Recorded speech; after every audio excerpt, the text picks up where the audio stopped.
International Energy Efficiency Hub. Why it is in the news?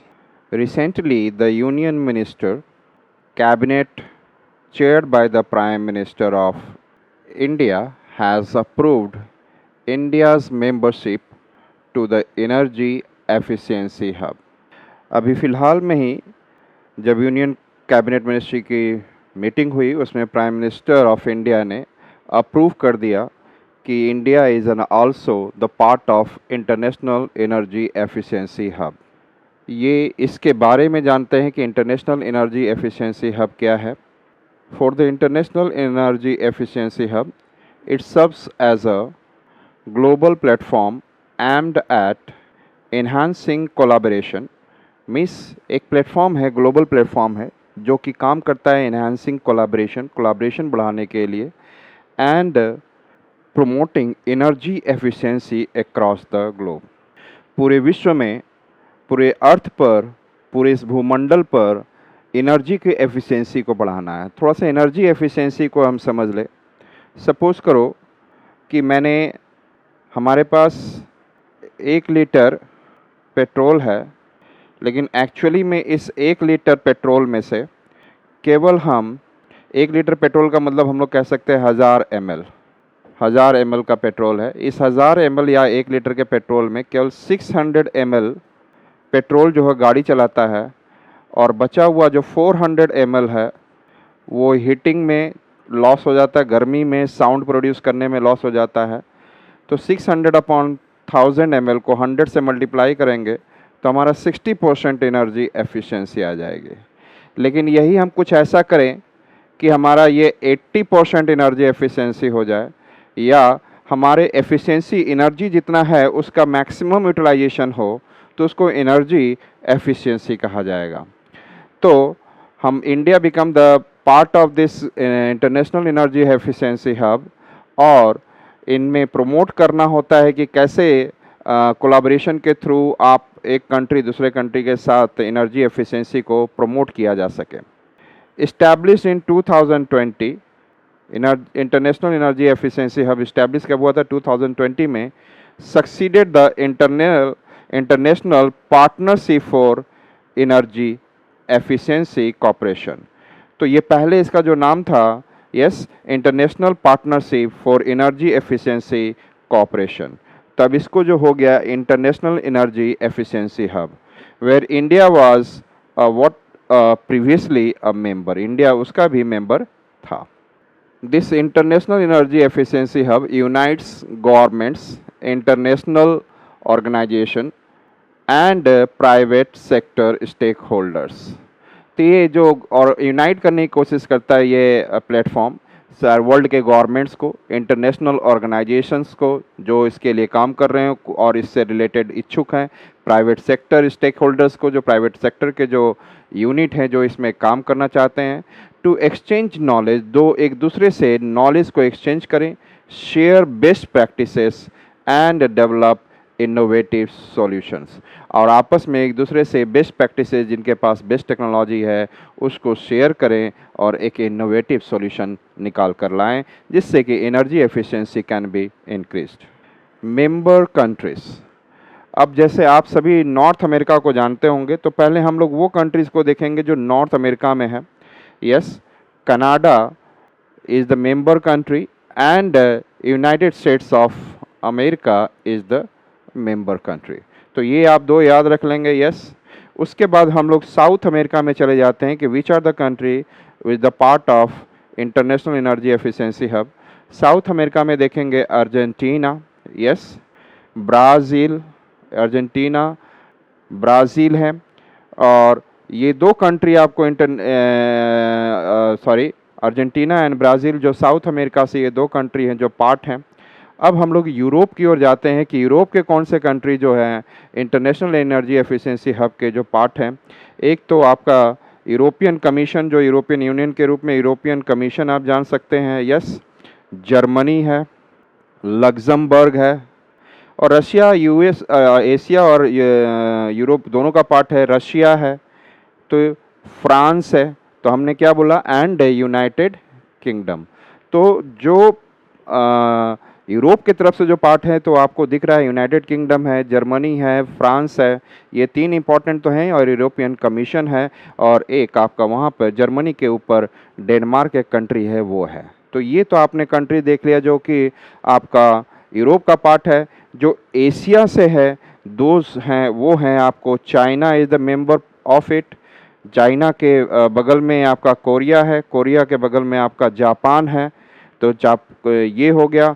और middle east में Saudi Arabia और साथ में इंडिया। तो ये आपको क्या हो गए, they are the what member countries, ये इनके मेंबर कंट्रीज़ हैं। और इसके अलावा एक जो ऑस्ट्रेलिया कॉन्टिनेंट, एक ऑस्ट्रेलिया कंट्री भी है ऑस्ट्रेलिया। तो ये जो हैं 16 nation the part of it. तो हम लोग नॉर्थ अमेरिका में कौन सा देखा, कनाडा एंड यूएसए, फिर साउथ अमेरिका में अर्जेंटीना, ब्राज़ील, और यूरोप में हम लोग देख लेंगे तो यूरोप में हमारा जर्मनी है, यस, फ्रांस है, यूनाइटेड किंगडम है, और डेनमार्क है, यूरोपियन कमीशन है, ये है। फिर उसके बाद हम लोग एशिया में आ जाते हैं, तो एशिया में आपको चाइना है, कोरिया है, कोरिया मतलब साउथ कोरिया लेकर, एंड जापान है, और इंडिया है, और फिर हम लोग देखेंगे कि हमारा इंडिया है, तो सऊदी अरेबिया। तो these are the part of what international energy efficiency hub के क्या हैं, मेंबर कंट्रीज़ हैं। अब जो देखने जा रहे हैं वो इम्प्लीमेंटिंग एजेंसी, इसमें क्या है, इम्प्लीमेंटिंग एजेंसी की बात है। The bureau of energy efficiency has been appointed as the implementing agency for India's involvement in the hub। तो ब्यूरो ऑफ एनर्जी एफिशिएंसी ये गवर्नमेंट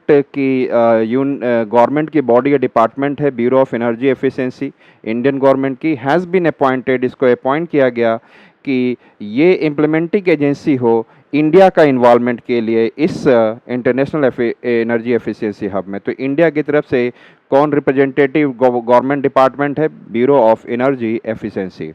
तो bureau of energy efficiency will play a vital role, means central role, in coordinating India's participation in the hub's initiative.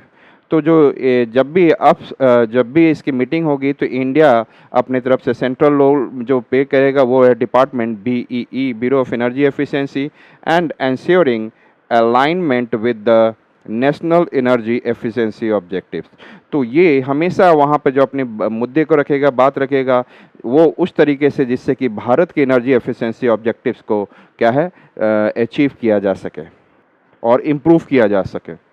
इसके significance को देखा जाए तो India will benefit from access to a large network of experts and resources.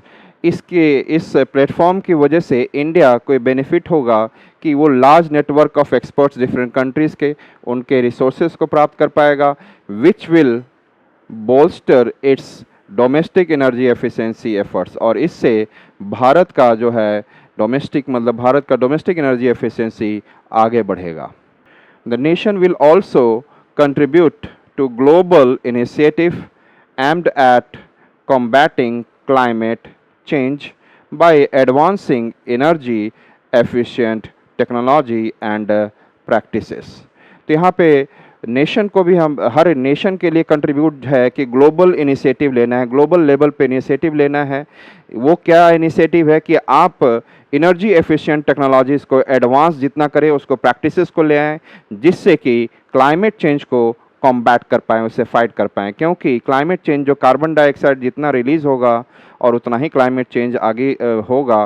तो हम लोग को carbon dioxide और ऐसे एनर्जी को ना यूज़ करें जिससे कोल और पेट्रोलियम का यूटिलाइज हो, हम लोग यस रिन्यूएबल एनर्जी की ओर जाएं या जिससे और एनर्जी एफिशिएंट की चीज़ों को लें जिससे कि कम एनर्जी से ही मतलब कि एनर्जी ज़्यादा एफिशिएंट ज़्यादा कंट्रीब्यूट कर सके, मैक्सिमम मिनिमम इनपुट से ज़्यादा आउटपुट एनर्जी दे सके।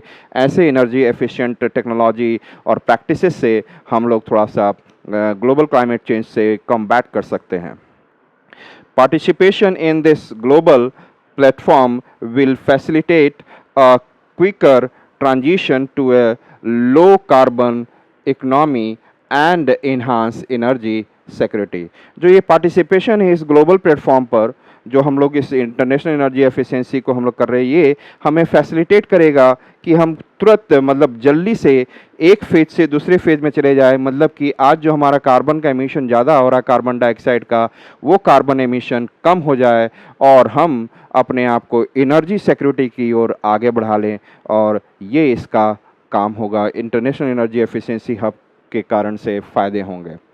This action reinforces India's commitment to sustainable development and supports its goals of reducing greenhouse gas emission।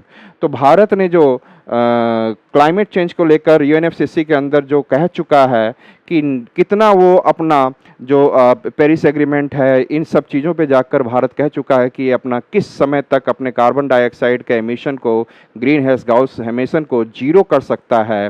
वो जब जो बातें हैं उसको अचीव करने के लिए तो इंडिया को ये गोल प्राप्त करना है, तो इसके लिए सबसे ज़्यादा ज़रूरी है कि ऐसे एक्शन को हमेशा इंडिया रीइंफोर्स करता रहे और उस कमिटमेंट को पूरा करे जो सस्टेनेबल डेवलपमेंट हो। सस्टेनेबल डेवलपमेंट के साथ अपने ग्रीन हाउस गैस एमिशन के वादों को भी पूरा कर सके।